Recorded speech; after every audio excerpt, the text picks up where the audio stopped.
Hello everyone, welcome to VM Commerce. This is Meenakshi. இன்னைக்கு நம்ம இந்த வீடியோவில் depreciation சாப்டரில் இருந்து நெக்ஸ்ட் மெத்தட் ஆஃப் depreciations பார்க்க போகிறோம். ஸோ ப்ரீவியஸாக நம்ம பார்த்தது சம் ஆஃப் இயர்ஸ் டிஜிட்ஸ் மெத்தடும் மெஷின் ஹவர்ஸ் ரேட் மெத்தடும் பார்த்தோம். இப்போ வந்து டெப்ளேஷன் மெத்தட். ஸோ இதெல்லாம் வந்து நம்மளோட டெக்ஸ்ட் புக்கில் ஜஸ்ட் ஒரு இன்ஃபர்மேஷன்ஸ் தான் இருக்குது. பெரிய கேல்குலேஷன்ஸ்லாம் எதுவுமே வந்து கொடுக்கல. ஸோ நம்ம வந்து மீனிங் மட்டும் தெரிஞ்சுப்போம். டெப்ளேஷன் அப்படின்னா என்னது? Decreasing gradually. ஸோ குறைஞ்சிட்டே வர்றது தான் டெப்ளேஷன் அப்படிங்கிறது. இப்போ எக்ஸாஷன் ஆஃப் நேச்சுரல் ரிசோர்ஸஸ் அப்படிங்கிறது, நேச்சுரல் ரிசோர்ஸஸ்க்கு தான் இந்த டெப்ளேஷன் அப்படிங்கிறத வேர்டை யூஸ் பண்ணுறாங்க. நேச்சுரல் ரிசோர்ஸஸ்னால் லைக் வாட்டர், ஆயில், இப்போ நம்ம என்ன சொல்கிறது, கோல், நிலக்கரி, தங்கம், இது எல்லாமே வந்து நேச்சுரல் ரிசோர்ஸஸ். ஸோ நமக்கு எர்த்துலேருந்து நமக்கு நேச்சுரலாக கிடைக்கிறது. ஸோ எக்ஸாஷன் அப்படின்னா நம்ம நிறைய அதை தோண்டி எடுக்க அது எக்ஸாஸ்ட் ஆகிட்டே இருக்கும். ஸோ அங்கேருந்து அது அந்த இடத்துல என்ன ஆகும், எம்டி ஆகிடும், இருக்காது, குறைஞ்சிட்டே வரும். அதுதான் meaning. So the applicable to those assets that get exhausted due to the extraction and exploitation. எக்ஸ்ப்ளாய்டேஷன்னா என்னது? சுரண்டுறது. இதெல்லாம் என்னது? கனிம வளங்கள். ஸோ நம்ம பூமிக்கு அடியில் இருக்கிற நேச்சுரல் ரிசோர்ஸஸை நம்ம தோண்டி எடுக்க அதனுடைய குவான்டிட்டிஸ் வந்து என்ன ஆகும்? டிக்ரீஸ் ஆகிட்டே வரும். அதுதான். ஸோ இந்த டெப்ளேஷனுக்கு எக்ஸாம்பிள்ஸ் கொடுத்துருக்குறாங்க. Mines, oil fields. மைன்ஸ்னால் என்னது? சுரங்கம். ஆயில் ஃபீல்ட்ஸ், இது எல்லாமே வந்து இதனுடைய example. So the depreciation rate is calculated on the basis of the estimated quantities of the output during the whole life of the asset. So estimated quantities அப்படின்னா இவங்க estimate பண்ணுறாங்க எவ்வளோ குவான்டிட்டி, எவ்வளோ grams, litres, இந்த கணக்கில் வந்து அவங்க அங்கேருந்து எடுக்கிறது. ஸோ எவ்வளோ எடுக்க முடியும், எவ்வளோ அவுட்புட் வரும் இந்த மைன்ஸ்லேருந்து அப்படிங்கிறது தான் during the whole life of the asset. So அதை பேஸ் பண்ணி தான் டெப்ரிசியேஷன் கால்குலேட் பண்ணுறாங்க டெப்ளேஷன் மெத்தடில். ஸோ டெப்ளேஷன் மெத்தடுக்கு ஃபார்முலா கொடுத்துருக்குறாங்க. Rate of depreciation per unit. So ஒவ்வொரு யூனிட்டுக்கும் கண்டுபிடிக்கிறது. Original cost divided by life of the asset in quantities of output. So எவ்வளோ குவான்டிட்டிஸ் ஆஃப் அவுட்புட் வந்து அதிலிருந்து அவங்க எடுக்கிறாங்க, அதுதான் estimated. Amount of depreciation units of output during the year into rate of depreciation.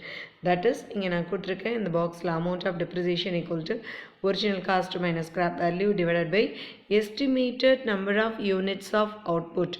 So estimated number of units, எவ்வளோ units வந்து இவங்க அவுட்புட்டாக அதிலருந்து எடுக்க முடியும் அதை எஸ்டிமேட் பண்ணுறாங்க, into actual number of units. ஆக்சுவலாக எவ்வளோ வந்து அந்த அவுட்புட் அந்த மைன்ஸில் இருந்தோ இந்த ஃபீல்டில் இருந்தோ கிடச்சிருக்கு அதோட மல்டிப்ளை பண்ணுறாங்க. So this is the meaning for depletion. Okay. So எவ்வளோ யூனிட்ஸ், எவ்வளோ குவான்டிட்டிஸ் அங்கேருந்து அவங்க எடுத்துருக்குறாங்க, அதுதான் depletion method. Then annuity method. Annuity, ஆனுவலாக கால்குலேட் பண்ணுறது. ஆனுட்டி அப்படின்னாலே அதுதான். So every year.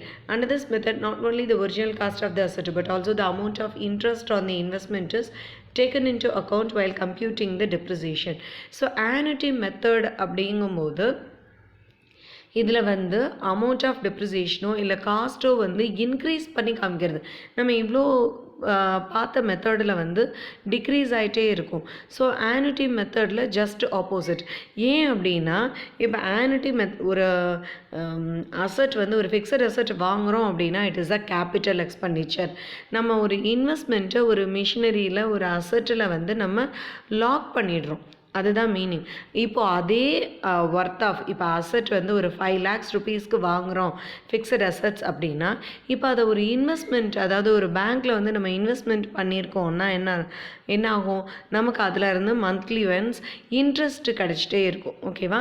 So it is a capital expenditure. Invest பண்ணும்போது நமக்கு அதிலேருந்து கிடைக்கிற இன்கம், அதாவது இன்ட்ரெஸ்ட்டு, அப்போ அந்த அமௌண்ட் என்ன ஆகும், இன்க்ரீஸ் ஆகிட்டே இருக்கும். ஆனால் இப்போ அது ஒரு ஃபிக்ஸட் அசட்டில் வந்து நம்ம கொண்டு போய் லாக் பண்ணியிருக்கோம் அப்படின்னா, ஸோ எவ்ரி இயர் அந்த இன்ட்ரெஸ்ட்டையும் சேர்த்து கேல்குலேட் பண்ணுறது. ஒரு 5 lakhs worth of fixed assets வாங்கியிருக்கோம், இப்போ நம்ம இதை இன்வெஸ்ட் பண்ணியிருந்தோம்னா இந்த வருஷம் இந்த 5 lakhsலேருந்து நமக்கு எவ்வளோ இன்ட்ரெஸ்ட்டு கிடச்சிருக்கும் அப்படிங்கிறதையும் சேர்த்து கேல்குலேட் பண்ணுறது தான் annuity factor. Okay.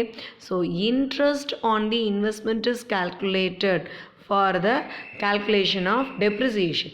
Depreciation calculate பண்ணுறதுக்கு இந்த அசட்டிலிருந்து இன்ட்ரெஸ்ட் வந்திருந்ததுன்னா எவ்வளோ வந்திருக்கும் அப்படிங்கிறத எஸ்டிமேட் பண்ணி அந்த இன்ட்ரெஸ்ட் ஆன் த இன்வெஸ்ட்மெண்ட்டையும் சேர்த்து கால்குலேட் பண்ணுறது தான் amount of depreciation. So to calculate the amount of depreciation annuity factor is used. So இதுக்கு தனியாக annuity டேபிள்லாம் இருக்குது. அதனுடைய ஃபார்முலாவை நம்ம யூஸ் பண்ணி annuity ஃபேக்டரை அங்கே நம்ம கொடுக்க போகிறோம். annuity மெத்தடோட formula amount of depreciation equal to annuity factor into original cost of the asset. Okay. Then revaluation method. Revaluation நம்ம மறுபடியும் அந்த அசட்டுக்கு வேல்யூ பண்ணுறது ஒவ்வொரு தடவையும். See, under this method the amount of annual depreciation is calculated by comparing the value of the assets at the end of the year and their value at the beginning of the year. ரொம்ப simple. So ஒரு வருஷம் நம்ம இந்த வருஷம் பிகினிங்கில் ஒரு fixed assets வாங்குகிறோம், அதோட எண்டில் அதனுடைய வேல்யூவை மறுபடியும் நம்ம ரியலைஸ் பண்ணுறது, ரீவேல்யூ பண்ணுறது. ஸோ இப்போது இதனுடைய வேல்யூ எவ்வளோ இருக்குது? So the difference between the beginning and ending of the year. டிஃப்ரென்ஸ்னால் என்னது? மைனஸ் பண்ணி காமிக்கிறது. ஸோ க்ளோசிங் வேல்யூக்கும் பிகினிங் வேல்யூக்கும் நம்ம டிஃப்ரென்ஸ் கண்டுபிடிக்கிறோம். அதை பேஸ் பண்ணி தான் நம்ம அமௌண்ட் ஆஃப் டெப்ரிசியேஷனையே கால்குலேட் பண்ணுறோம் by comparing the assets in the end of the year and at the beginning of the year. So the excess of opening value over the closing value is the amount of depreciation. So the excess amount, அதாவது closing value விட opening value எவ்வளோ வந்து அதிகமாக இருக்கோ அதை தான் நம்ம amount of depreciation அப்படின்னு ஒவ்வொரு வருஷமும் நம்ம calculate பண்ணுறோம். So this method is used for livestock and loose tools. So இதுதான் ஒரு பெரிய examples for the revaluation method. Okay, இதுக்குன்னு தனியாக நமக்கு ஃபார்முலாஸ்லாம் எதுவுமே வந்து நம்மளோட டெக்ஸ்ட் புக்கில் கொடுக்கல. ஜஸ்ட்டு மீனிங் அண்டர்ஸ்டாண்ட் பண்ணிக்கோங்க. So difference between the opening value and closing value is called as depreciation based on revaluation method. Okay, thank you.